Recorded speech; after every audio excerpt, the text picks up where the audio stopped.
بسم الله الرحمن الرحيم। গাজাতুল হিন্দের যে সমস্ত হাদিসগুলো রয়েছে আমি ভিডিওতে সবগুলো হাদিসকে একত্রিত করেছি। আজকে যে হাদিসগুলো উল্লেখ করবো সেগুলো হচ্ছে দ্বিতীয় পর্বের হাদিস। আর প্রথম পর্বে আমি কিছু হাদিস উল্লেখ করেছি, সেগুলো আপনাদের প্রয়োজন হলে জেনে নিতে পারেন। তো চলুন তাহলে জেনে নেওয়া যাক হাদিসের মধ্যে এই সম্পর্কে কি বলা হয়েছে। কাতাদা রহমতুল্লাহ আলাইহি থেকে বর্ণিত, তিনি বলেন রাসূল করিম সাল্লাল্লাহু আলাইহি ওয়াসাল্লাম বলেছেন, অদূর ভবিষ্যতে মুশরিকদের সাথে মুসলিমদের একটি যুদ্ধ হবে, আর সেই যুদ্ধের শহীদরা কতই না উত্তম। আমি বললাম, হে আল্লাহর রাসূল, সেই যুদ্ধের নেতৃত্ব কে দিবে? তখন রাসূল করিম সাল্লাল্লাহু আলাইহি ওয়াসাল্লাম বলেন, ওমর রাদিয়াল্লাহু তাআলা আনহুর বংশের একজন দুর্বল বালক। কিতাবুল ফিরদাউস হাদিস নং 787।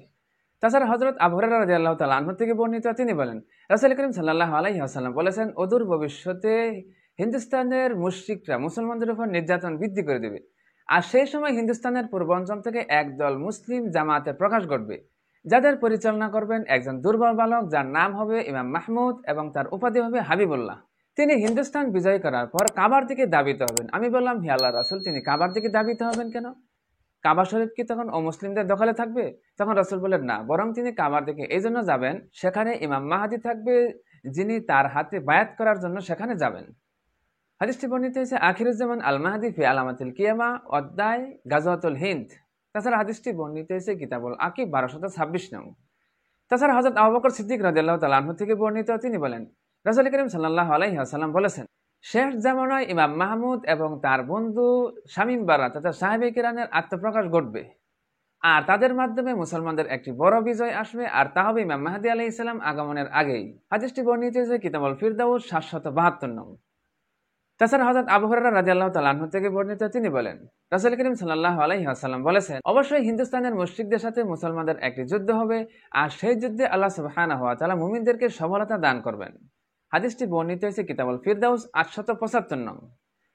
তাছাড়া হযরত বুরায়দা রাদিয়াল্লাহু তাআলা আনহু থেকে বর্ণিত, তিনি বলেন আমি রাসূল করিম সাল্লাল্লাহু আলাইহি ওয়াসাল্লামকে বলতে শুনেছি, খুব শীঘ্রই মুশরিকরা তাদের বন্ধু অঞ্চলের মুসলমানদের উপর অত্যাচার বৃদ্ধি করে দিবে, আর নির্বিচারে হত্যা করতে থাকবে, আর সেই সময় সেই এলাকার বালাদিল উসরা অর্থাৎ দুর্গম অঞ্চল থেকে এক দুর্বল বালকের আত্মপ্রকাশ ঘটবে, আর তিনি মুশরিকদের মোকাবেলা করবেন, আর তারপর তিনি তাদের উপর বিজয় লাভ করবেন।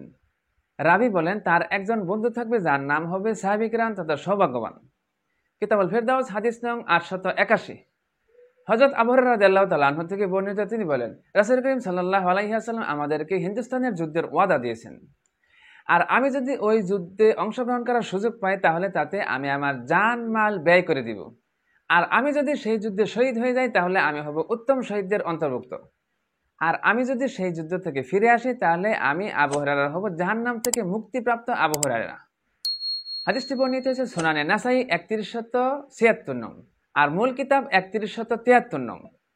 তাছাড়া হযরত আবু হুরায়রা রাদিয়াল্লাহু তাআলা আনহু থেকে বর্ণিত, তিনি বলেন রাসূল করিম সাল্লাল্লাহু আলাইহি ওয়াসাল্লাম একবার হিন্দের আলোচনা করতে গিয়ে বললেন, তোমাদের পক্ষ থেকে একটি দল হিন্দের বিরুদ্ধে যুদ্ধ করতে গেলে আল্লাহ তাআলা সেই হিন্দের বিরুদ্ধে তোমাদেরকে বিজয় লাভ করাবেন, আর তাদের নেতা আর তাদের বাদশাদেরকে শিকলে বেঁধে বাইতুল মাকদাসে নিয়ে আসবেন, আর আল্লাহ তাআলা সেই যুদ্ধে অংশগ্রহণকারী সকল মুমিনদের যাবতীয় গুনাহ ক্ষমা করে দিবেন, আর সেই যুদ্ধের বিজয়ে মুসলিমরা সিরিয়াতে পৌঁছবে এবং ঈসা আলাইহিস সালামের সাথে সাক্ষাৎ লাভ করবে।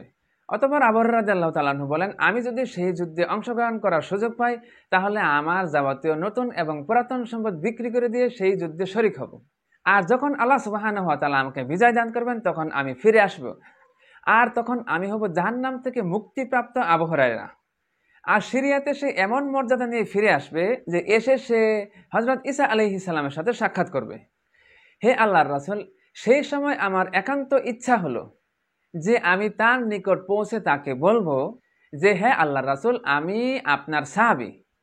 তখন রাসূল করিম সাল্লাল্লাহু আলাইহি ওয়াসাল্লাম আবু হুরায়রার এই কথা শুনে মুচকি হাসলেন এবং বললেন, অনেক কঠিন, অনেক কঠিন, অনেক দূর, অনেক দূর, খুব ভালো, খুব ভালো। কিতাবুল ফিতান হাদিস নং 1236, আর পথিক প্রকাশনী 1232 নং। তাছাড়া হযরত কাব রাহমাতুল্লাহি আলাইহি থেকে বর্ণিত, তিনি বলেন বাইতুল মাকদাসের একজন বাদশাহ হিন্দের দিকে একটি বাহিনী প্রেরণ করবেন। মুজাহিদগণ হিন্দুস্তানে যুদ্ধ করে তাদের যাবতীয় সম্পদের উপর দখলদারিত্ব প্রতিষ্ঠা করবেন। অতঃপর সেই বাদশাহ সেই ধন ভাণ্ডারকে বাইতুল মাকদাসকে সংস্কার করার জন্য ব্যয় করবেন। আর সেই বাহিনী হিন্দুস্তানের নেতৃবৃন্দকে বাদশাদেরকে ডান্ডা পেরিয়ে পরিয়ে বাইতুল মাকদেসের বাদশার নিকট উপস্থিত করবেন। তখন প্রায় গোটা পৃথিবী তার শাসনের অধীনে থাকবে, আর হিন্দুস্তানে তাদের অবস্থান দাজ্জালের আবির্ভাব হওয়া পর্যন্ত থাকবে। আল ফিতান অধ্যায় গাজাওয়াতুল হিন্দ 3521 নং। এই সকল হাদিসগুলো দ্বারা বোঝা যায় হিন্দুস্তানের যুদ্ধ মোট 2 বার হবে। আর এই যুদ্ধের বর্ণনাগুলো হাদিসের মধ্যে একেবারে স্পষ্ট রূপে বর্ণনা করা হয়েছে, যেখানে কোনো ব্যাখ্যা বিশ্লেষণের প্রয়োজন নাই। একজন পাঠক পড়লেই হাদিসগুলো স্পষ্ট বুঝতে পারবে এবং একটা সিদ্ধান্ত নিতে পারবে। তো আজকের মতো এখানেই শেষ করছি। ভিডিওটিতে অনুগ্রহ করে একটি লাইক দিবেন আর বন্ধুদের মাঝে অবশ্যই শেয়ার করে ছড়িয়ে দিবেন। আসসালামু আলাইকুম ওয়া রাহমাতুল্লাহি ওয়া বারাকাতুহু।